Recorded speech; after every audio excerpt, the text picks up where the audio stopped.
Teman-teman, selamat berjumpa lagi di channel CMTV ya. Dan kita lanjutkan lagi tentang bedah buku seperti tema sebelumnya, yaitu ibadah sepenuh hati. Ini adalah sebuah buku tulisan Amru Khalid ya.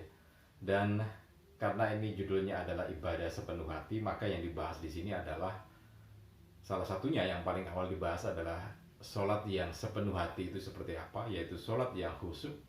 Kemudian dengan sholat yang khusyuk itu maka kita akan bisa mengenal Allah Subhanahu wa Ta'ala gitu ya.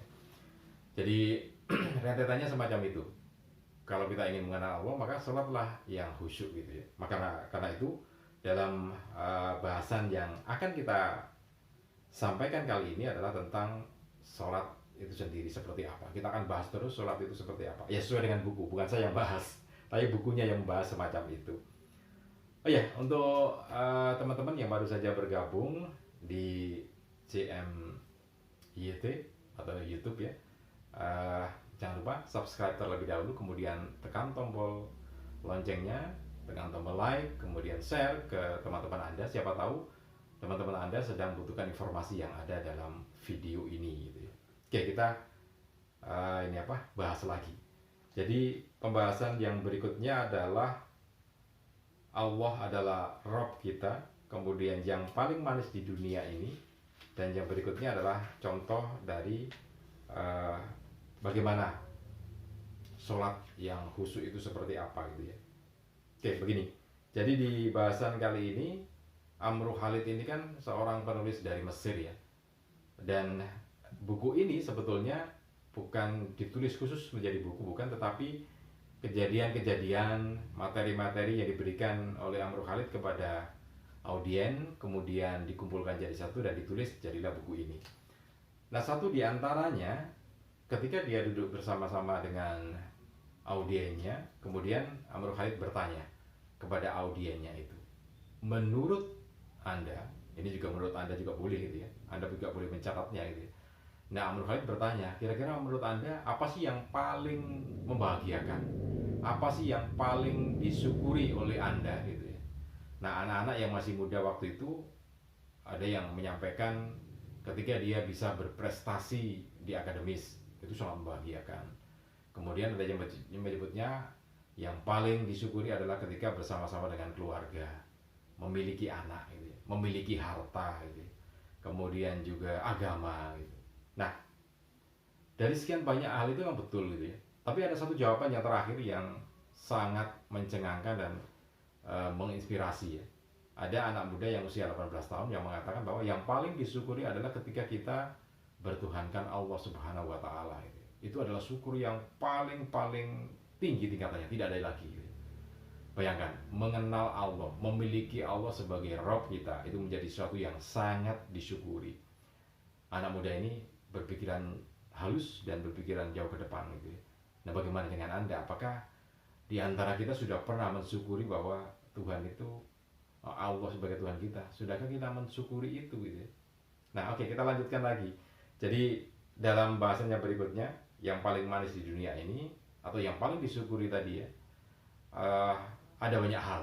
Tapi Ibnu Taimiyah ini menyampaikan atau menjawab semua pertanyaan-pertanyaan itu bahwa jawaban yang mampu mencakup segalanya menurut Ibnu Taimiyah ini adalah betapa malangnya ketika penduduk dunia ini yang keluar dari dunia ini, artinya meninggal dunia ke alam lain gitu ya, tanpa sempat merasakan hal yang paling manis di dalamnya. Jadi menurut Ibnu Taimiyah adalah ketika seseorang itu meninggalkan dunia atau meninggal dunia ini tanpa mengenal yang paling manis di dunia ini, maka itu adalah sebuah kemalangan yang amat sangat, kerugian yang sangat besar. Nah, apa yang paling manis di dunia itu? Maka Ibnu Taimiyah, beliau pun menjawab, mencintai Allah itulah yang paling manis di dunia ini. Nah, ini jawaban lebih jauh lagi gitu ya. Karena kan kita diajak ke pembahasan lebih dalam lagi tentang sholat. Jadi sholat yang khusyuk itu akan membuat kita mengenal Allah gitu ya. Dan ketika kita mengulang-ulang terus sholat yang khusyuk itu, maka bukan lagi mengenal Allah, tapi mencintai Allah. Dan itu adalah hal yang paling manis di dunia. Karena itu di sini kita lihat betapa pentingnya makna sholat khusyuk itu ya. Karena tadi disebutkan yang paling disyukuri adalah kita memiliki Tuhan Allah Subhanahu wa taala, dan yang paling manis di dunia adalah mencintai Allah Subhanahu wa taala. Ini buah dari sholat yang khusyuk gitu ya. Sholat yang khusyuk itu didapatkan ketika kita hanya ada kita dengan Allah Subhanahu wa taala, dialog kita dengan Allah Subhanahu wa taala. Nah, dengan kondisi semacam itu membuat kita itulah sholat yang khusyuk itu. Kemudian dengan sholat yang khusyuk itu maka kita mengenal Allah, dan jika kita ulang terus seperti itu maka kita mencintai Allah Subhanahu wa taala. Ini betapa pentingnya sholat yang khusyuk itu. Nah, Rasulullah pun memberikan satu contoh betapa pentingnya sholat itu ya, yang khusyuk tentu saja. Jadi ketika satu saat Rasulullah berada di masjid, kemudian ada seorang sahabat yang datang mencium tangan Rasulullah, kemudian sholat. Nah, ketika selesai sholat, kemudian menghadap Rasulullah lagi, dan Rasulullah berkata, sholatlah lagi, kamu belum sholat gitu ya. Diulangi lagi. Selesai sholat, menghadap Rasulullah lagi, dibilang lagi seperti itu, sholat lagi, kamu belum sholat, sampai 3 kali. Nah, yang ketiga kalinya kemudian sahabat ini berkata, saya tidak bisa sholat sebaik yang, itulah sholat yang terbaik yang saya lakukan. Kemudian Rasulullah mencontohkan bagaimana sholat yang benar itu gitu ya. Dengan tumak nina, tenang, menjaga bacaan gitu. Nah, itu yang kemudian menjadikan sholat kita khusyuk. Nah, ini betapa pentingnya sholat kan gitu ya. Betapa pentingnya sholat itu dalam kehidupan kita, supaya kita bisa mengenal Allah dan mencintai Allah Subhanahu wa taala. Nah, ada beberapa tuntunan bagaimana sholat yang khusyuk itu. Di antaranya adalah tadi ya, mengawasi hati. Jadi orang sholat itu kan macam-macam. Ada yang memang sholat hajat sehingga hajatnya yang ditonjolkan gitu, yang difokuskan pada hajatnya.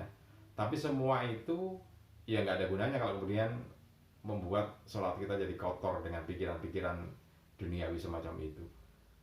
Sholat sudah ada bacaannya, tinggal kita menjaga hati tidak kemana-mana, tetapi fokus pada bacaan itu. Fokus pada bacaan itu sampai kita senang dengan apa yang kita baca itu gitu ya.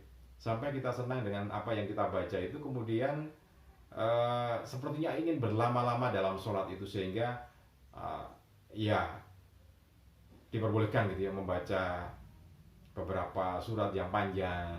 Ya tentu bukan untuk menjadi imam, tapi untuk apa? Untuk diri sendiri ketika sholat sunnah itu ya, sehingga kita asik, senang, bahagia gitu ya, melantunkan bacaan-bacaan dalam sholat itu. Nah, itulah sholat yang khusyuk, dan itulah sholat yang memberi makna tadi, menjadi sesuatu yang manis dalam hidup kita, dan semuanya juga akan menjadi terasa manis.